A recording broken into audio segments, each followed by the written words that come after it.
నమస్తే తెలుగు న్యూస్కి స్వాగతం. ఐఏఎస్ శ్రీలక్ష్మి ఎలాంటి పరిస్థితుల్లో నుంచి తన జైలు జీవితం, ఆ తర్వాతి తన ఆరోగ్య పరిస్థితులు, ఆ తర్వాత ఆమె మళ్ళీ పునర్వైభవం, ఆ తర్వాత మళ్ళీ అజ్ఞాతవాసం, ప్రస్తుతం మళ్ళీ సుప్రీంకోర్టు ఆదేశాలతో మళ్ళీ హైకోర్టులో ఓఎంసీ కేసులో ఆమె మీద విచారణ 3 నెలల్లోగా తేల్చాలి. రిలీఫ్ వచ్చేసింది, అమ్మయ్య ఇంకేం పర్లేదు అనుకుంటున్న టైంలో ఈ ఓఎంసీ కేసు మళ్ళీ విచారణకు వచ్చి సిబిఐ కోర్టులో గాలి జనార్దన్ రెడ్డికి ఇంకా కొంతమందికి శిక్షలు పడిన తర్వాత మళ్ళీ శ్రీలక్ష్మి తెర మీదకి రావడం ఎట్లా అర్థం చేసుకోవాలి? ఈ కేసు ఈమెను వదలదా? ఇంకా సీనియర్ జర్నలిస్ట్ అనలిస్ట్ దుర్గాకుమార్ గారు ఉన్నారు. నమస్కారం. నమస్కారం గోపికృష్ణ గారు, మన తెలుగు వన్ వీక్షకులు కూడా. ఎట్లా చూడాలి సార్ ఈ విషయాన్ని? ఇంకా ఈ కేసు వదలదా ఏమని? అంటే మన హిందూ ధర్మశాస్త్రాల ప్రకారం చెప్తారు కదండి, కర్మఫలం ఎవరిని వదలదు, పట్టి పీడిస్తుంది ఎప్పటికైనా అని. అది కొంత నమ్మాల్సి వస్తుంది.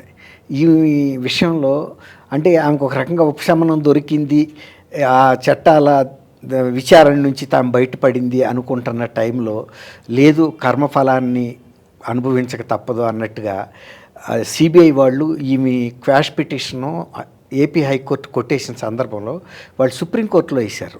ఈమె పాత్ర ఓబులాపురం గనుల కేసులో ఉంది, ఈమెని ఒక నిర్దోషిగా వదిలిపెట్టడం కరెక్ట్ కాదు అనేసి వాళ్ళు అనేక ఆధారాలు చూపిస్తూ సుప్రీంకోర్టులో వేసిన అప్పీల్ని సుప్రీంకోర్టు కూడా పరిశీలనలోకి తీసుకుని దీని మీద 3 నెలల లోపల విచారించి కేసుని ఫైల్ చేయమని, అంటే ఆమెని కన్సిడరేషన్లోకి తీసుకోవటమా వద్దా అనే దాన్ని నిర్ణయించమన్నారు. అంటే మనం ఈ ఓఎంసీ కేసులో, ఓబులాపురం మైన్స్ కేసులో ఒక 4 మైన్స్కి సంబంధించిన వాళ్ళకి శిక్షలు పడినాయి. మైన్ డైరెక్టర్గా పనిచేసిన రాజగోపాల్ కూడా 7 ఏళ్ళు ప్లస్ అవినీతి నిరోధక చట్టాల కింద ఇంకొక 4 ఏళ్ళు పడింది. ఇప్పుడు ఏదైనా ఈ ఫైల్స్ నడపటంలో ఐఏఎస్ల పాత్ర ఎక్కువగా ఉంటుంది కాబట్టి ఆ రోజు ఆమె ఆ గనుల కార్యదర్శిగా ఉన్నప్పుడు ఆమె ప్రమేయం లేకుండా ఇంత నేరం జరిగి ఇంతమందికి 7 ఏళ్ళు శిక్ష పడటం మన భారత న్యాయ శాస్త్రం ప్రకారం, లేకపోతే న్యాయశాఖలో ఒక లిబరల్గా ఉండే అంశాలనే వాళ్ళు పరిగణలోకి తీసుకుంటారు. చాలా కేసుల్లో బెనిఫిట్ ఆఫ్ డౌట్ కింద కొట్టేసే కేసులు ఎక్కువ ఉంటాయి కానీ శిక్ష పడే సందర్భాలు తక్కువ ఉంటాయి. కానీ ఈ కేసులో నేరానికి తగ్గంత శిక్షలు పడకపోయినా ఈ శిక్షలు కూడా ఒక రకంగా ఎక్కువే. మన దగ్గర కొన్ని వేల కోట్లు, లక్షల కోట్లు దోపిడీ చేసుకున్న వాళ్ళు కూడా ఏమాత్రం పెనాల్టీలు పడకుండా కూడా చేతులు ఊపుకుంటా ఇళ్ళకి నడుచుకుంటూ వెళ్ళిపోయిన సందర్భాలు చూసాం, శిక్షలు పడకుండా. కనీసం ఈ సందర్భంలో 7 ఏళ్ళు పడింది. తర్వాత వాళ్ళు అప్పీల్కి వెళ్తారు, వేరే విషయం. తర్వాత అన్ని లక్షల కోట్లు లేకపోతే వేల కోట్ల దోపిడీ చేసిన కంపెనీకి 2 లక్షల రూపాయల జరిమానా వేశారు. అసలు అంటే అక్కడ ఉండే చట్టాలను బట్టి ఆ న్యాయమూర్తుల పరిమితులను మనం అర్థం చేసుకుంటాం. కనీసం అంత అయితే పడినందుకు సంతోషించాలి. అదే మరి ఆ శాఖ కార్యదర్శిగా ఉన్న ఆమెను మరి ఒక్కోసారి జడ్జిమెంటల్ ఎర్రర్స్ అంటారు. అలాగే ఆమె క్వాష్ పిటిషన్ని ఆ రోజు హైకోర్టులో మరి ఎలా ఓవర్ సైట్లో వెళ్ళిపోయిందో తెలీదు. కానీ సుప్రీంకోర్టు దగ్గరికి వెళ్ళేటప్పటికి సుప్రీంకోర్టు కేసు పూర్వాపరాలన్నీ పరిశీలించి వాళ్ళు ఇచ్చిన సాక్ష్యాధారాలు, ప్రాథమిక సాక్ష్యాధారాల్లో బలం ఉండబట్టి దీన్ని మళ్ళీ ఆలోచించాలి అని పంపటం అంటే ఓ రకంగా ఆమె బుక్ అయినట్టే. ఇక్కడ రాజకీయ నాయకులు, అప్పుడున్నటువంటి మంత్రులు, ముఖ్యమంత్రుల ఆదేశాల వలన ఈమె చేయాల్సి వచ్చిందా? లేదు రాజకీయ నాయకులు ఆదేశాలు ఇవ్వకపోయినప్పటికీ ఈమె ఆ ఫైల్ని కేవలం ఆ కేసు గురించి 30 అప్లికేషన్లు వస్తే ఈ ఓబులాపురం బిడ్ దాఖలు చేయడానికి కేవలం వీళ్ళని మాత్రమే సెలెక్ట్ చేశారు అనేదే కదా ఆ మీద వచ్చిన ఆరోపణ. సో రాజకీయ నాయకుల ఆదేశాల మేరకు జరిగిందా, లేదు ఈమె మాత్రమే చేయగలిగిందా? మరి ఇదే కేసులో ఆరోపణలు ఎదుర్కొని విచారణ ఎదుర్కొన్న సబితా ఇంద్రారెడ్డినేమో నిర్దోషిగా ప్రకటించారు, ఈమెను మళ్ళీ విచారించాలంటున్నారు. ఇది ఎట్లా? ఇప్పుడు ఒకటి మన సింపుల్ లాజిక్ గోపికృష్ణ గారు, అనధికారులు ఏదైనా చేయొచ్చు. ఇప్పుడు నేను చీఫ్ మినిస్టర్గా ఉన్నాను, నాకు ఒక 5,000 ఎకరాలు నా పేరు మీద రాసేయమని నేను చీఫ్ సెక్రటరీనో, రెవెన్యూ సెక్రటరీనో, కమిషనర్ ల్యాండ్ రెవెన్యూనో ఆదేశించవచ్చు నా నోటి మాటగా. నాకు లబ్ధి జరుగుతుంది కాబట్టి నేను ఆదేశిస్తే వాళ్ళు కనుక చేస్తే లబ్ధి పొందుతా. కానీ ఆ ప్రాసెస్ చేయాల్సింది ఎవరు? అధికారులు. పలానా దుర్గాకుమార్ చీఫ్ మినిస్టర్గా ఉండి ఆదేశించాడు కాబట్టి మేము ఇదిగో ఈ 5,000 ఎకరాలు పలానా సాటా సర్వే నెంబర్లో ఇస్తున్నామని చేస్తే ఆ తప్పు ఎవరిదవుతుంది? నాది కాదు, చేసిన వాళ్ళది అవుతుంది. ఆ ఫైల్ నడిపిన అందరిది తప్పు అవుతుంది. అట్లాగే ఇప్పుడు సబితా ఇంద్రారెడ్డి గారు, ఆమె ఆ రోజు మంత్రి మాత్రమే. ఆ సెక్రటరీ బిజినెస్ రూల్స్ అన్నీ చూసుకోవాలి, తర్వాత రూల్స్ అండ్ రెగ్యులేషన్స్ చూసుకోవాలి, దాంట్లో ఉండే చట్టబద్ధత చూసుకోవాలి. చట్టబద్ధత లేకపోతే చట్టబద్ధత లేదని కూడా రాయాలి. ఇదివరకు గతంలో ఒక చీఫ్ మినిస్టర్ రాసేవాడని చెప్పేవాళ్ళు 45 ఏళ్ల క్రితం. నాట్ ఫైల్ మీద నాట్ అప్రూవ్డ్ అని రాసేవాడు. ఆయనకి రావాల్సిన అమౌంట్ వచ్చిన తర్వాత కలిపేవాడు నోట్ అప్రూవ్డ్ అని. అట్లాగే వీళ్ళు ఆ ఫైల్ని నడిపేవాళ్ళు జాగ్రత్తగా నడుపుకోవాలి తప్ప అనధికారులు చెప్పారని మేము చేశామంటే ఎక్స్క్యూజ్ ఉండదు. చేసింది నువ్వు, రిటర్న్గా దొరికేది అక్కడ.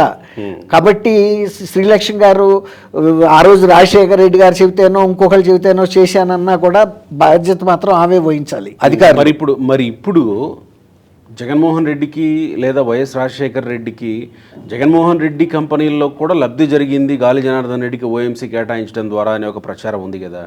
ఇప్పుడు శ్రీలక్ష్మి ఈ 3 నెలల విచారణలో ఇప్పుడు వయసు మీద పడింది, సర్వీస్ విషయంలో ప్రస్తుతానికి పక్కన ఉంది, పోస్టింగ్ లేకుండా ఆల్రెడీ జైలు శిక్ష అనుభవించి అనారోగ్యం పాలయ్యి నానా ఇబ్బందులు పడింది.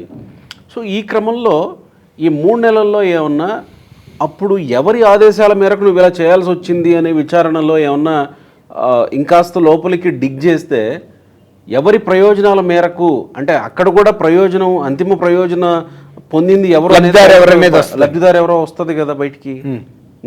అలా కూడా విచారించే అవకాశం ఉంది అనుకో. ఇప్పుడు ఆమె స్కిన్ సేవ్ చేసుకోవటానికి కూడా ఆమె చెప్పాల్సిన అవసరం ఉంది.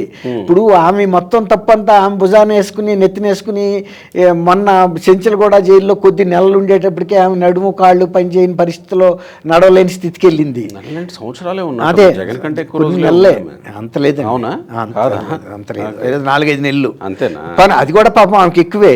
ఆమె చాలా వీక్ లేడీ. కానీ ఆ బ్యాచ్లో ఫస్ట్ 1988 ఐఏఎస్ యూపీఎస్సీ ఎగ్జామ్స్లో టాపర్ ఆమె. కానీ ఆమె అంతకు తగ్గట్టుగా వ్యవహరించలేకపోయింది ఆచరణలో. ఇప్పుడు ఆ తెలివంతా అక్కడ ఉపయోగిస్తే ఫైల్ నడపటంలో ఎంతవరకు చట్టబద్ధత ఉందో అంతవరకు రాసి కూర్చోవాలి. అవపోద్ది. ఈమెకొచ్చిన లాభమే ఉంది. ఇప్పుడు ఐఏఎస్లో పోస్ట్లో ఉండి శ్రీలక్ష్మి గారు జాతి సంపద అయిన ఐరన్ ఓర్ని అన్ని లక్షల టన్నులు, కోట్ల టన్నులు దోపిడీ చేయడానికి అవకాశం ఇచ్చిందంటే, ఆమెకి నాలెడ్జ్ లేకుండా ఇచ్చిందంటే ఎవడన్నా నమ్ముతారండి? దాని వాల్యూ ఎంతో, వాల్యూమ్ ఎంతో ఆమెకు తెలీదా అంటే ఎవరు నమ్ముతారా? కాబట్టి ఆమెకి స్వార్థంగా, అంటే ఆమెకు కూడా ఏదో లబ్ధి జరిగి ఉంటుంది.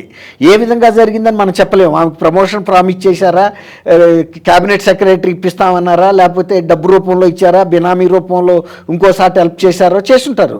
లేకపోతే ఆమె అంత రిస్క్ ఎందుకు తీసుకుంటుందండి? ఎవరు మాత్రం ఆమెకేం అవసరం? అందులో ఒక లేడీ ఎంతవరకు ఉండాలో అంతవరకు ఉంటుంది. అందులో ఒక గౌరవమైన కుటుంబం నుంచి వచ్చిన వ్యక్తి జైలుకి వెళ్ళటం అంటే ఇష్టపడతారండి? ఇష్టపడరు ఎట్టి పరిస్థితుల్లోనూ. ఏమన్నామని ఇప్పుడు ఇష్టపడకపోతే ఎవరి ఆదేశాల ప్రకారం చేయాల్సి వచ్చిందో చెప్పాలి కదా. రేపు చెప్తుంది. అయినా కూడా కోర్టు ఎంతవరకు కన్సిడరేషన్ చేస్తుందంటే కొంతవరకు. అంతేగాని మరి అది నువ్వు అనుకున్న భావన ఫైల్లో ఎందుకు రాయలేదని జడ్జి అడగరండి. నువ్వు రాసిందేనా ఈ నోట్ అంతా అంటే అవునన్నా చెప్పాల్సి వస్తుంది కదా, కింద సంతకం ఉంటుంది కదా. తర్వాత అది ఒక క్యాప్టివ్ మైండ్గా ముందు దాన్ని ప్రమోట్ చేశారు, ఫైల్ నడిపారు. చివరి జీవో ఇచ్చే టైంకి క్యాప్టివ్ అనే వర్డ్ తీసేశారు. ఆమెకి దాని మీద సంతకం పెట్టింది. ఫైల్ నడిచిందంతానే క్యాప్టివ్ అయ్యి జీవో సెక్రటరీ కదా సంతకం పెట్టాల్సింది. అంత క్రిటికల్ వర్డ్ చూసుకోకుండా పెట్టేస్తే కూడా మర్నాటికి మళ్ళీ జీవో క్యాన్సిల్ చేసేయాలి కదా. అంతే కదా. మరి అన్ని సంవత్సరాలు ఈ ఐరన్ ఓర్ అంతా విదేశాలకు వెళ్ళిపోతుంది, దేశం అంతా కోడైకి వస్తుంది, గగ్గోలు పుట్టిపోతుంది. వాళ్ళ మీద దాడులు చేస్తే విపరీతమైన బంగారపు కుర్చీలు, బంగారపు ఫర్నిచరు, బంగారపు కట్లరీ వాడుతున్నారని కూడా ప్రచారాలు జరిగినాయి. మరి అందులో ఈవికి ఏమన్నా లబ్ధి పొందలేదా? ఈవి గాజు కట్లరీతోనే గడిపిందా ఇన్నాళ్ళు? అందులో ఏమి ఒక పైసా కూడా ఇంక ముట్టలేదా? ఇవన్నీ ప్రజలు నమ్మగలుగుతారా? కాబట్టి ఇవాళ పునర్విచారణలో ఆమె పాత్ర కనుక ఎస్టాబ్లిష్ కొంత అయినా కూడా ఆమె కూడా శిక్ష పడింది అనుకోండి. ఇప్పుడు ఆమె ఖచ్చితంగా నైతిక బాధ్యతే కాదు, కేసులో ఆమె చేసిన తప్పులకు కూడా బాధ్యత వహించాల్సి వస్తుందండి. నేను అనుకోవటం ఆమె ఇప్పుడు ఆ రాజగోపాల్కి ఎంత అయితే పడిందో అంతకన్నా 1-2 years ఎక్కువ పడే అవకాశం ఉంటుంది, కానీ తక్కువ అయితే పడదు. Right sir, thank you.